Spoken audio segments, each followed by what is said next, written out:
गुरुर्ब्रह्मा गुरुर्विष्णु गुरुर्देवो महेश्वरः गुरुः साक्षात् परं ब्रह्म तस्मै श्री गुरवे नमः। रामं रामानुजं सीतां भरतं भरतानुजं सुग्रीवं वायुसूनुं च प्रणमामि पुनः पुनः। नमोस्तु रामाय लक्ष्मणाय देव्यै च तस्यै जगदात्मजायै। नमोस्तु रुद्रेन्द्रयामिनेभ्यो नमोस्तु चन्द्राय मरुद्गणेभ्यो। नारायण नारायण नारायण नारायण। अयोध्या कांड वाल्मीकि रामायण 81वां अध्याय कल विश्राम दिया था। वहाँ पर ये बात आई कि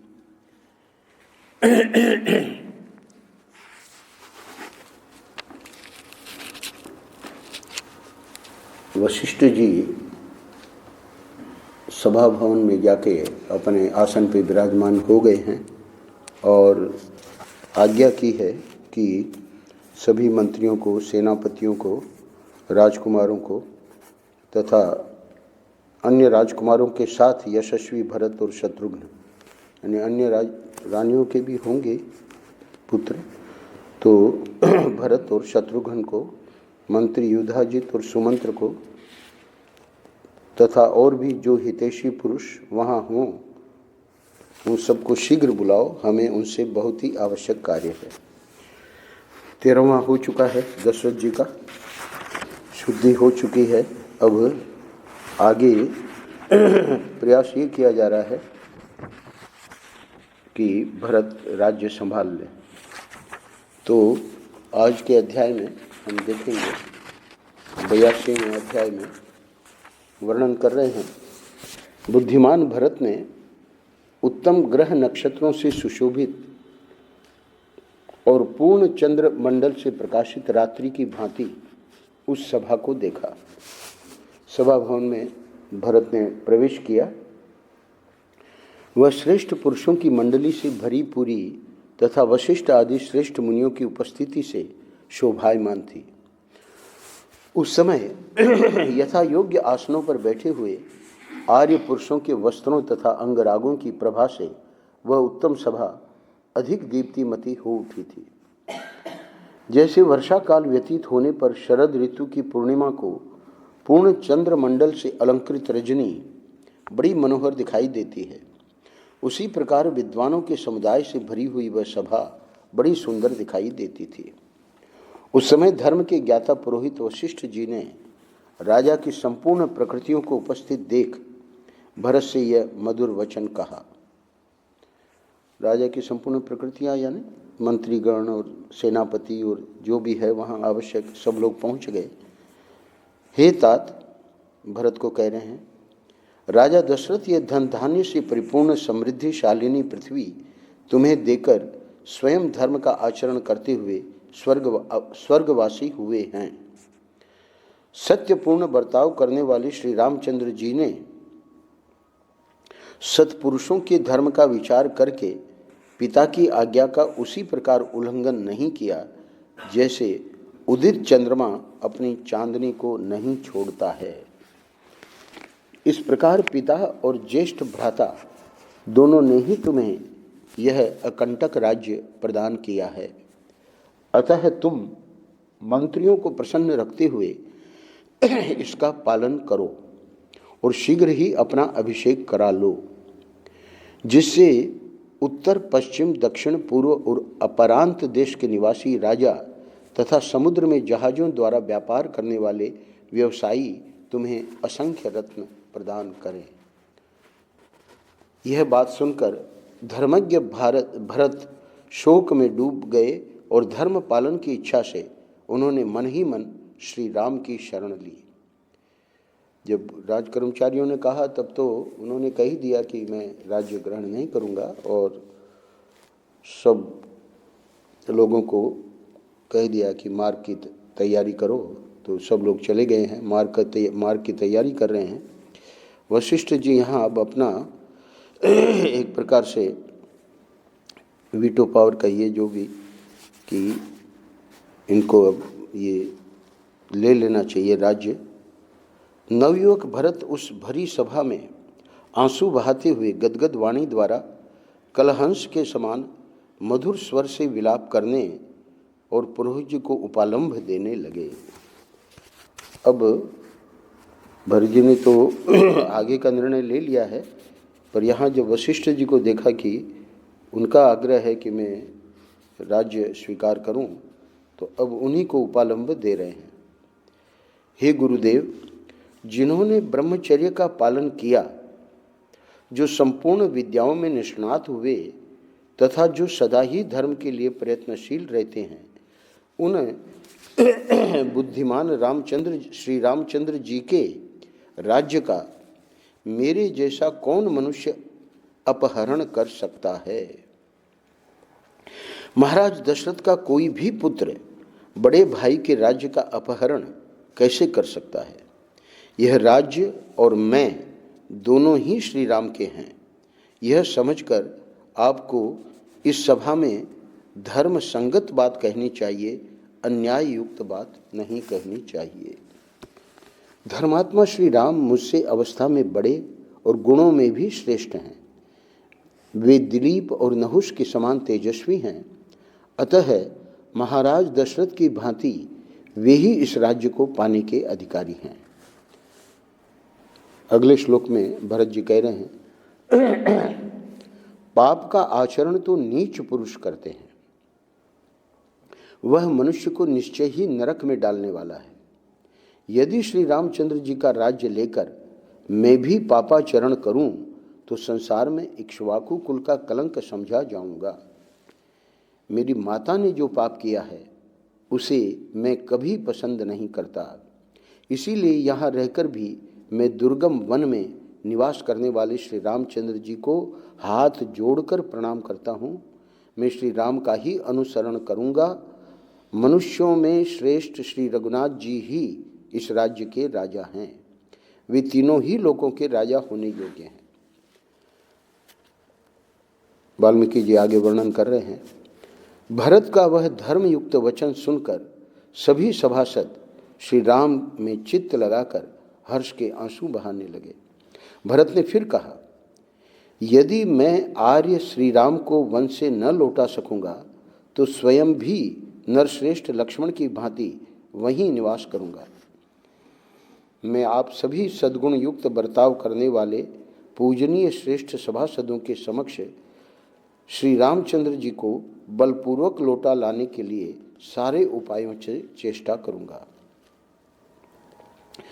मैंने मार्ग शोधन में कुशल सभी अवैतनिक तथा वेतनभोगी कार्यकर्ताओं को पहले ही यहाँ से भेज दिया है। अतः मुझे श्री रामचंद्र जी के पास चलना ही अच्छा जान पड़ता है। सभासदों से ऐसा कहकर भ्रातृवत्सल धर्मात्मा भरत पास बैठे हुए मंत्र वेदता सुमंत्र से इस प्रकार बोले, हे सुमंत्र जी, आप जल्दी उठकर जाइए और मेरी आज्ञा से सबको वन में चलने का आदेश सूचित कर दीजिए और सेना को भी शीघ्र ही बुला भेजिए। महात्मा भरत के ऐसा कहने पर सुमंत्र ने बड़े हर्ष के साथ सबको उनके कथनानुसार वह प्रिय संदेश सुना दिया। श्री रामचंद्र जी को लौटा लाने के लिए भरत जाएंगे और उनके साथ जाने के लिए सेना को भी आदेश प्राप्त हुआ है। यह समाचार सुनकर वे सभी प्रजाजन तथा सेनापतिगण बहुत प्रसन्न हुए। तदनंतर उस यात्रा का समाचार पाकर सैनिकों की सभी स्त्रियां घर घर में हर्ष से खिल उठीं और अपने पतियों को जल्दी तैयार होने के लिए प्रेरित करने लगी। सेनापतियों ने घोड़ों, बैलगाड़ियों तथा मन के समान वेगशाली रथों सहित संपूर्ण सेना को स्त्रियों सहित यात्रा के लिए शीघ्र तैयार होने की आज्ञा दी। सेना को कूच के लिए उद्यत देख भरत ने गुरु के समीप ही बगल में खड़े हुए सुमंत्र से कहा, आप मेरे रथ को शीघ्र तैयार करके लाइए। भरत की उस आज्ञा को शिरोधार्य करके सुमंत्र बड़े हर्ष के साथ गए और उत्तम घोड़ों से जुता हुआ रथ लेकर लौट आए।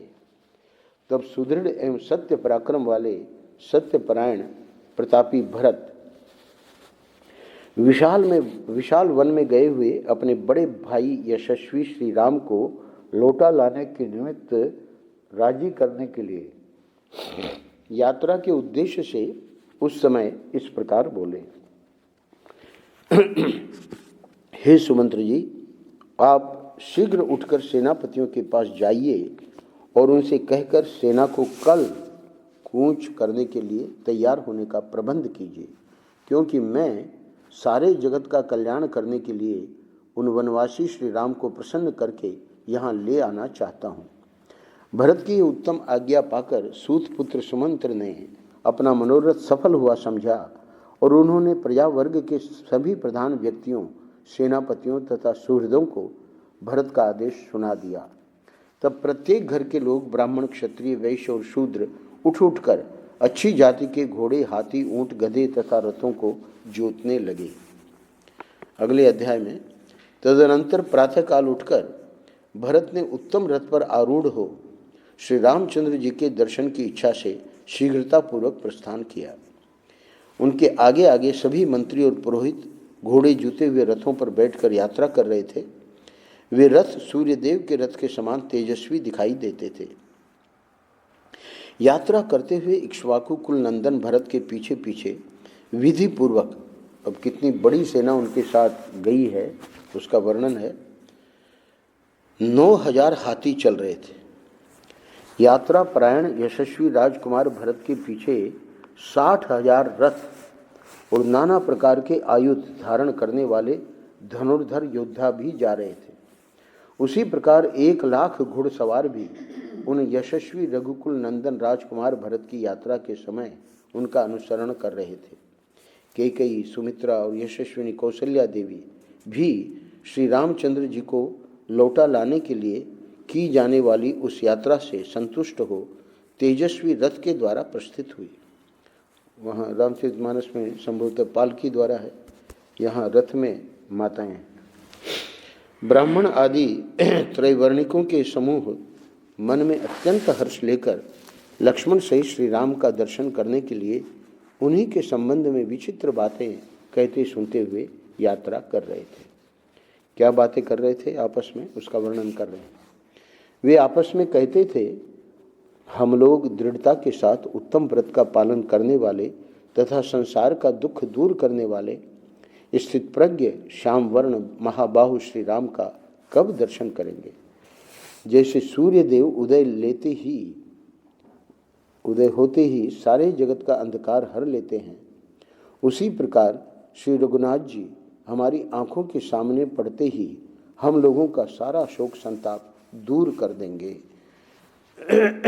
इस प्रकार की बातें कहते और अत्यंत हर्ष से भरकर एक दूसरे का आलिंगन करते हुए अयोध्या के नागरिक उस समय यात्रा कर रहे थे। उस नगर में जो दूसरे सम्मानित पुरुष थे, वे सब लोग तथा व्यापारी और शुभ विचार वाले प्रजाजन भी बड़े हर्ष के साथ श्री राम से मिलने के लिए प्रस्थित हुए। अब कौन कौन थे उसमें, उसका पूरी लिस्ट दी है 5 श्लोकों में। मणिकार, कुंभकार और वस्त्र बनाने वाले, शस्त्र निर्माण करके जीविका चलाने वाले, मायूरक यानी मोर की पाँखों से छत्र व्यजन आदि बनाने वाले, आरे से चंदन आदि की लकड़ी चीरने वाले, मणि मोती आदि में छेद करने वाले, दीवारों और वेदी आदि में शोभा का संपादन करने वाले, हाथी के दांत आदि से नाना प्रकार की वस्तुओं का निर्माण करने वाले, चूना बनाने वाले, गंधी जो इत्र वगैरह बेचते हैं, प्रसिद्ध सोनार, कंबल और कालीन बनाने वाले, गर्म जल से नहलाने का काम करने वाले, वैद्य, धूपक यानी धूपन क्रिया द्वारा जीविका चलाने वाले, मद्य विक्रेता भी, धोबी, दर्जी, गांव तथा गौशालाओं के महतो, स्त्रियों सहित नट, केवट तथा समाहित चित्त सदाचारी वेदवेत्ता, सहस्रों ब्राह्मण बैलगाड़ियों पर चढ़कर वन की यात्रा करने वाले भरत के पीछे पीछे गए। सबके वेश सुंदर थे। सबने शुद्ध वस्त्र धारण कर रखे थे तथा सबके अंगों में तांबे के समान लाल रंग का अंगराग लगा था। वे सब के सब नाना प्रकार के वाहनों द्वारा धीरे धीरे भरत का अनुसरण कर रहे थे। हर्ष और आनंद में भरी हुई वह सेना भाई को बुलाने के लिए प्रस्थित हुए कैकेयी कुमार भ्रातृवत्सल भरत के पीछे पीछे चलने लगी। इस प्रकार रथ, पालकी, घोड़े और हाथियों के द्वारा बहुत दूर तक का मार्ग तय कर लेने के बाद वे सब लोग श्रृंगवेरपुर में गंगा जी के तट पर जा पहुँचे, जहाँ श्री रामचंद्र जी का सखा वीर निषाद राज गुह सावधानी के साथ उस देश की रक्षा करता हुआ अपने भाई बंधुओं के साथ निवास करता था। चक्रवाकों से अलंकृत गंगा तट पर पहुंचकर भरत का अनुसरण करने वाली वह सेना ठहर गई। पुण्य सलीला भागीरथी का दर्शन करके अपनी उस सेना को शिथिल हुई देख बातचीत करने की कला में कुशल भरत ने समस्त सचिवों से कहा, आप लोग मेरे सैनिकों को उनकी इच्छा के अनुसार यहाँ सब और ठहरा दीजिए। आज रात में विश्राम कर लेने के बाद हम सब लोग कल सवेरे इन सागरगामिनी नदी गंगा जी को पार करेंगे। एक और प्रयोजन बता रहे हैं वहाँ ठहरने का। यहाँ ठहरने का एक और प्रयोजन है, मैं चाहता हूँ कि गंगा जी में उतरकर स्वर्गीय महाराज के पारलौकिक कल्याण के लिए जलांजलि दे दूँ। उनके इस प्रकार कहने पर सभी मंत्रियों ने तथास्तु कहकर उनकी आज्ञा स्वीकार की और समस्त सैनिकों को उनकी इच्छा के अनुसार भिन्न भिन्न स्थानों पर ठहरा दिया। महानदी गंगा के तट पर खेमे आदि से सुशोभित होने वाली उस सेना को व्यवस्थापूर्वक ठहराकर भरत ने महात्मा श्री राम के लौटने के विषय में विचार करते हुए उस समय वहीं निवास किया।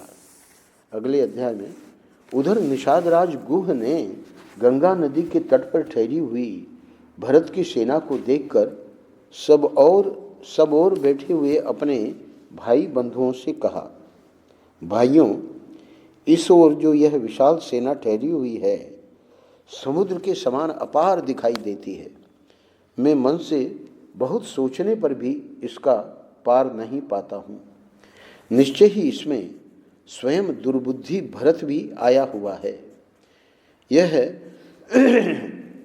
चिन्ह बताया है उनके ध्वजा पर, जो चिन्ह है भरत जी के रथ पे, तो कोविदार शब्द आया है। तो कोविदार शब्द का अर्थ मुझे तो नहीं पता है।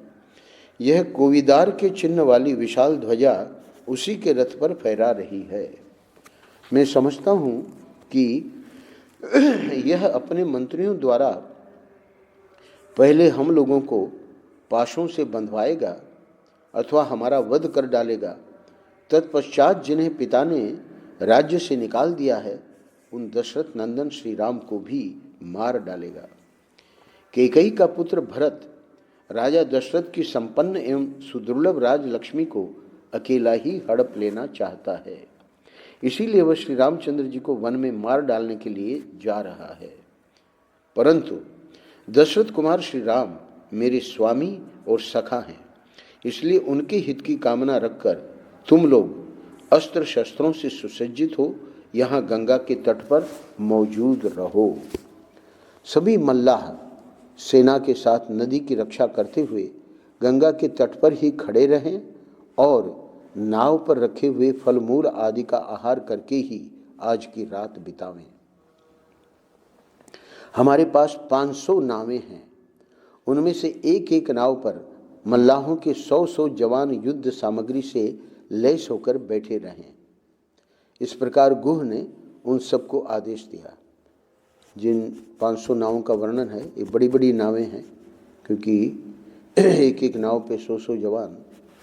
तो आगे गुरु ने कहा, यदि यहाँ भरत का भाव श्री राम के प्रति संतोषजनक होगा तभी उनकी यह सेना आज कुशल पूर्वक गंगा के पार जा सकेगी। यूँ कहकर निषाद राज गुह मिश्री, फल के गूदे और मधु आदि भेंट की सामग्री लेकर भरत के पास गया। उसे आते देख समयोचित कर्तव्य को समझने वाले प्रतापी सूतपुत्र सुमंत्र ने विनीत की भांति भरत से कहा। अब सुमंत्री ऐसे थे पूरी सेना में जो गुह को जानते थे, वो भरत को बता रहे हैं। हे भरत, यह बूढ़ा निषाद राज गुह अपने सहस्रों भाई बंधुओं के साथ यहाँ निवास करता है। यह तुम्हारे बड़े भाई श्री राम का सखा है। इसे दंडकारण्य के मार्ग का विशेष जानकारी है। निश्चय ही इसे पता होगा कि दोनों भाई श्री राम और लक्ष्मण कहाँ हैं। अतः निषाद राज गुह यहाँ आकर तुमसे मिलें, इसके लिए अवसर दो। सुमंत्र के मुख से यह शुभ वचन सुनकर भरत ने कहा, निषाद राज गुह मुझसे शीघ्र मिलें, इसकी व्यवस्था की जाए। मिलने की अनुमति पाकर गुह अपने भाई बंधुओं के साथ वहां प्रसन्नतापूर्वक आया और भरत से मिलकर बड़ी नम्रता के साथ बोला, यह वन प्रदेश आपके लिए घर में लगे हुए बगीचे के समान है। आपने अपने आगमन की सूचना न देकर हमें धोखे में रख दिया।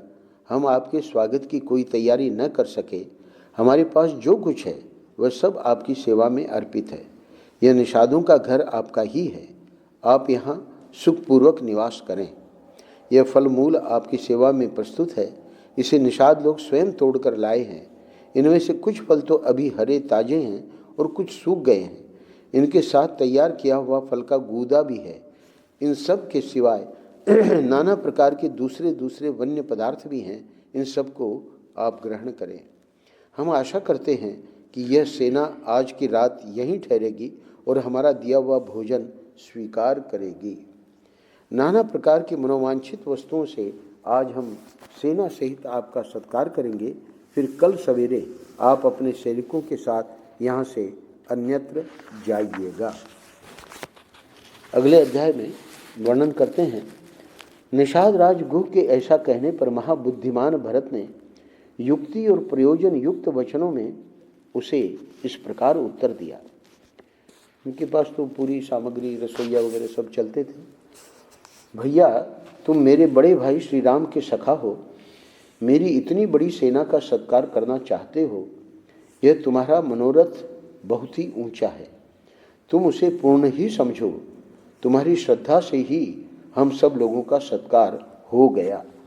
यह कहकर महातेजस्वी श्रीमान भरत ने गंतव्य मार्ग को हाथ के संकेत से दिखाते हुए पुनः गुह से उत्तम वाणी में पूछा, हे निषाद राज, वहाँ आगे दो मार्ग थे तो संकेत करके पूछ रहे हैं गुह को, हे निषाद राज, इन दो मार्गों में से किसके द्वारा मुझे भरद्वाज मुनि के आश्रम पर जाना होगा? गंगा के किनारे का यह प्रदेश तो बड़ा गहन मालूम होता है। इसे लांघकर आगे बढ़ना कठिन है।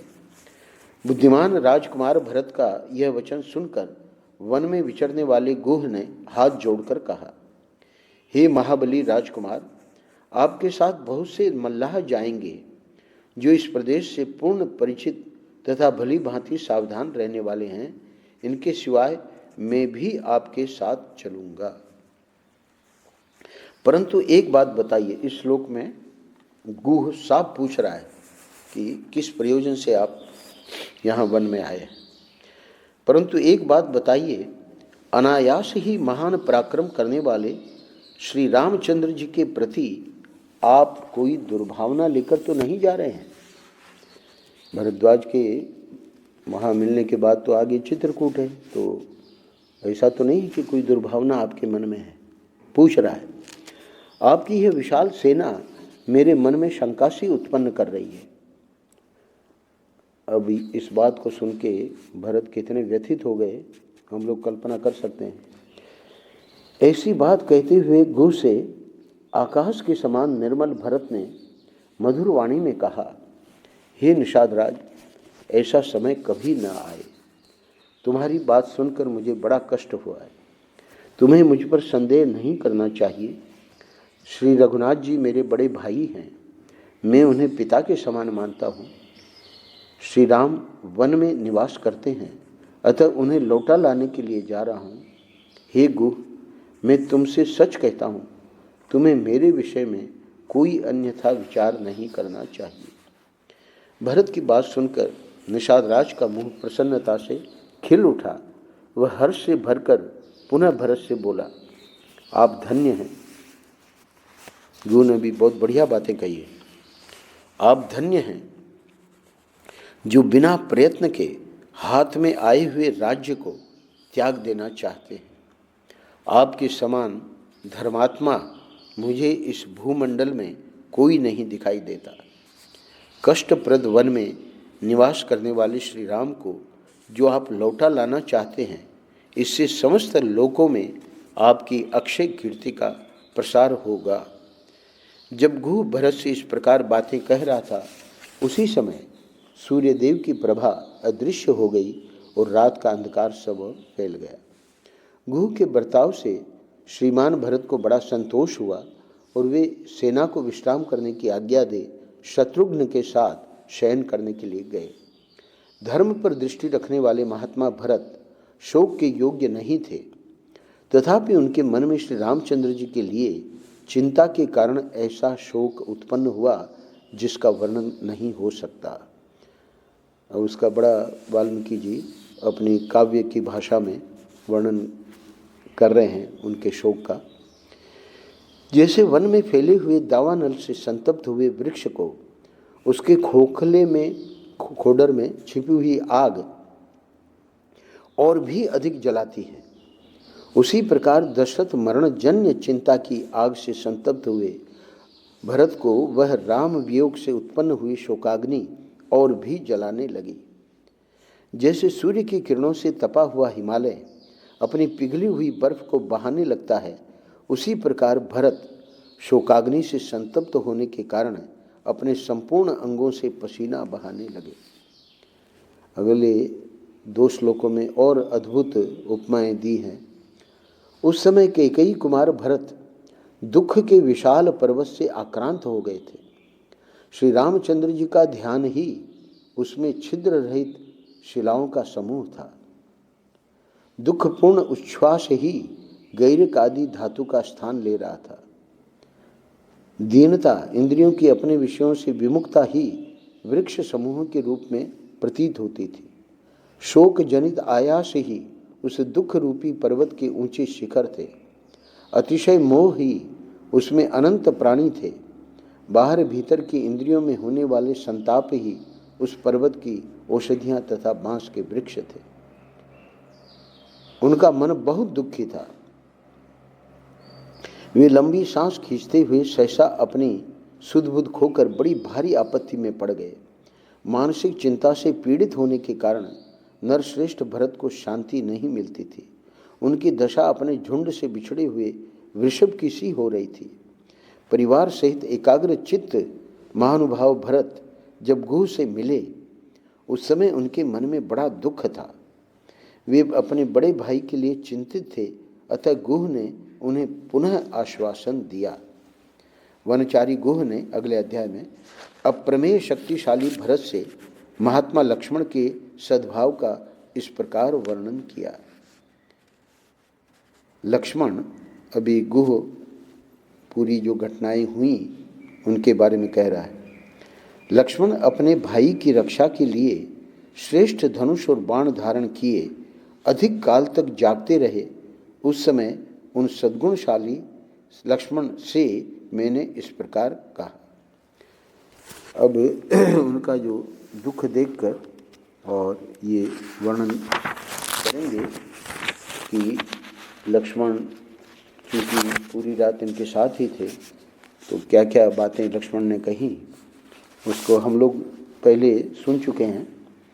कल इस अध्याय को हम ले लेंगे। आज हम 85 पे विश्राम दे रहे हैं, कल 86वां अध्याय इसमें प्रवेश करेंगे। नारायण नारायण नारायण नारायण।